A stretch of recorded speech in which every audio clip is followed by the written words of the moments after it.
सभापति महोदय, वित्त मंत्री महोदय ने जो बजट सदन के सामने प्रस्तुत किया है वह बहुत ही बुद्धिमानी के साथ तैयार किया हुआ बजट है।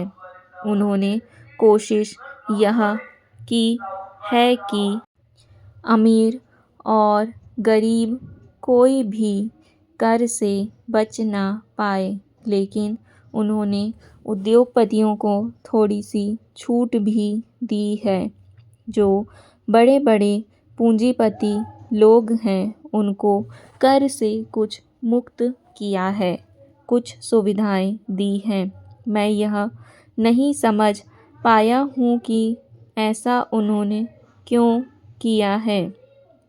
वह जो चाहेंगे उसको करेंगे, लेकिन मैं जो भी सोचता हूँ उसको आपके सामने रखना चाहता हूँ।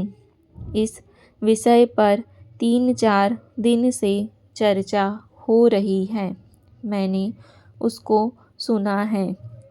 इस या उस पक्ष के किसी भी माननीय सदस्य ने यह निवेदन नहीं किया है कि खाद और पंपिंग सेट के ऊपर जो कर लगाया गया है वह उचित है। सभी ने यह कहा है कि उसको माफ़ कर दिया जाना चाहिए।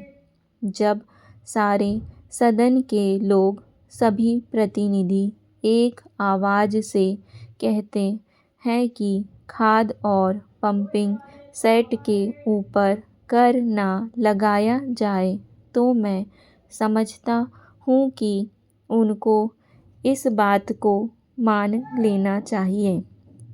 ऐसी कोई बात नहीं की जानी चाहिए जिससे किसान रुष्ट हो, उनके उत्पादन में बाधा पड़े। भारत गाँवों में बसता है। 80% लोग गाँवों में रहते हैं। हम गांधी जी के विचारों का अनुपालन करते हैं। गांधी जी ने जो कुछ भी कहा गांव के लोगों के लिए कहा, ग्रामीण जनता के लिए कहा। उन्होंने गांवों के लोगों को उठाने की बात कही। कोलकाता, चेन्नई, मुंबई, दिल्ली आदि शहरों के रहने वाले लोगों की ही उन्नति हो और गांव में रहने वालों की ना हो, ऐसा उन्होंने कभी नहीं कहा।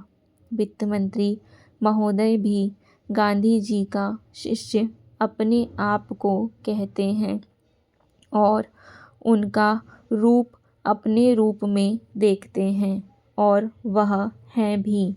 इसलिए उनका यह कर्तव्य होना चाहिए कि गांधी जी के विचार के अनुसार वह सारे देश में मद्य निषेध को कार्यान्वित करें।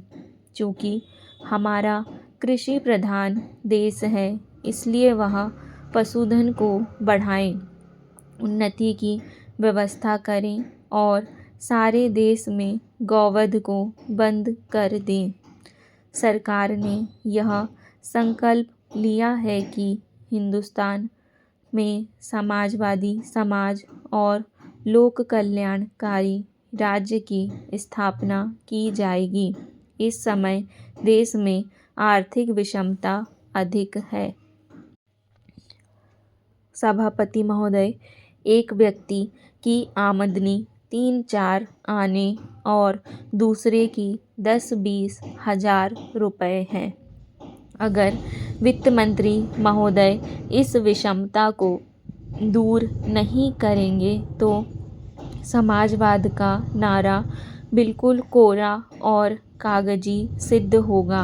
इस देश में 8-10 करोड़ हरिजनों का एक ऐसा वर्ग है जिसकी आर्थिक स्थिति बहुत गिरी हुई है।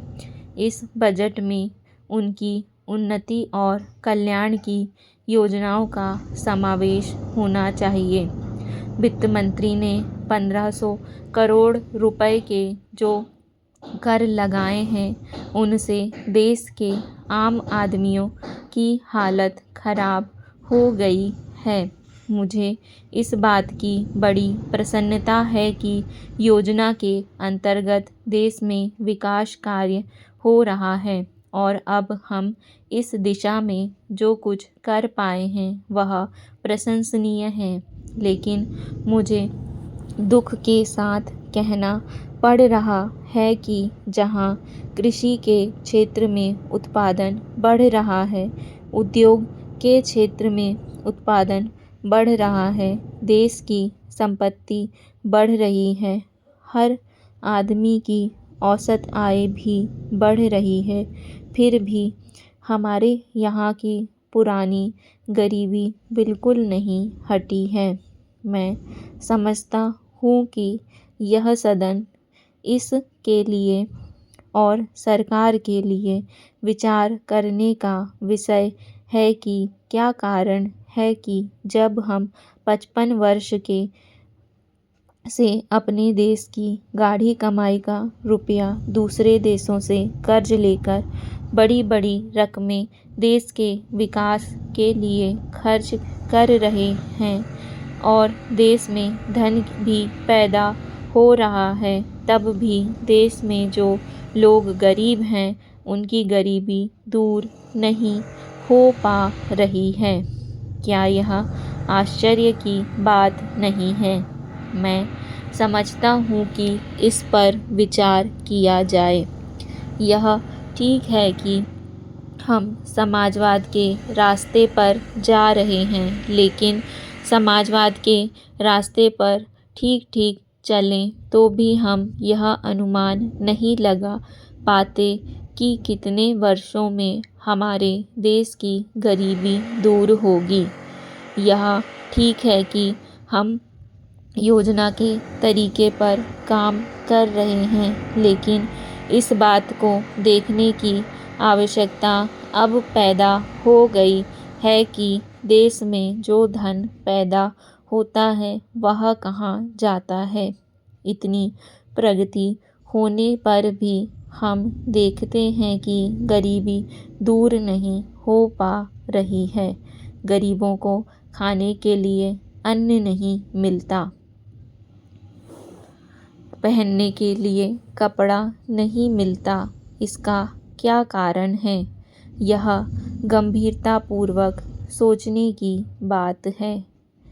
यह समस्या समाजवाद का प्रस्ताव पास करने से ही हल नहीं होगी। उपाध्यक्ष महोदय, मैं राष्ट्रपति महोदय के भाषण पर जो धन्यवाद प्रस्ताव है उसका समर्थन करने के लिए खड़ा हुआ हूँ। मुझे इस बात की खुशी है कि हमारी सरकार ने समाजवाद का केवल नारा ही नहीं लगाया है, बल्कि समाजवाद को मूर्त रूप देने के लिए कदम भी उठाने प्रारंभ कर दिए हैं। सबसे बड़ी बात तो यह है कि गरीबी हटाओ, गरीबी मिटाओ यह केवल आंदोलन ही नहीं रहा, बल्कि इसको कार्य रूप में परिणत करना भी आरंभ कर दिया गया है।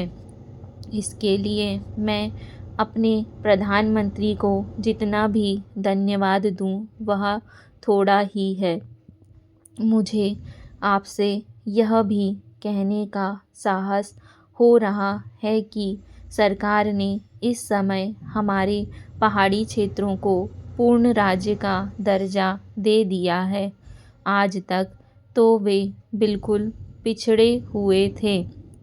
मैं आपसे यह कहने का साहस भी कर रहा हूँ कि पहाड़ी और सीमा के क्षेत्रों को राज्य का अधिकार तो दे ही दिया गया है, उनको यह अवसर भी दिया गया है कि वे अपने पिछड़े हुए इलाके को उन्नत बनाने के लिए स्वयं प्रयत्न करें और अपने पैरों पर खड़े हों। लेकिन मुझे बड़े दुख के साथ आपके सामने यह कहना पड़ रहा है कि हमारे उत्तर प्रदेश के जो पहाड़ी ज़िले हैं वे आज भी बहुत ज़्यादा पिछड़े हुए हैं और उनको कोई देखने वाला नहीं है।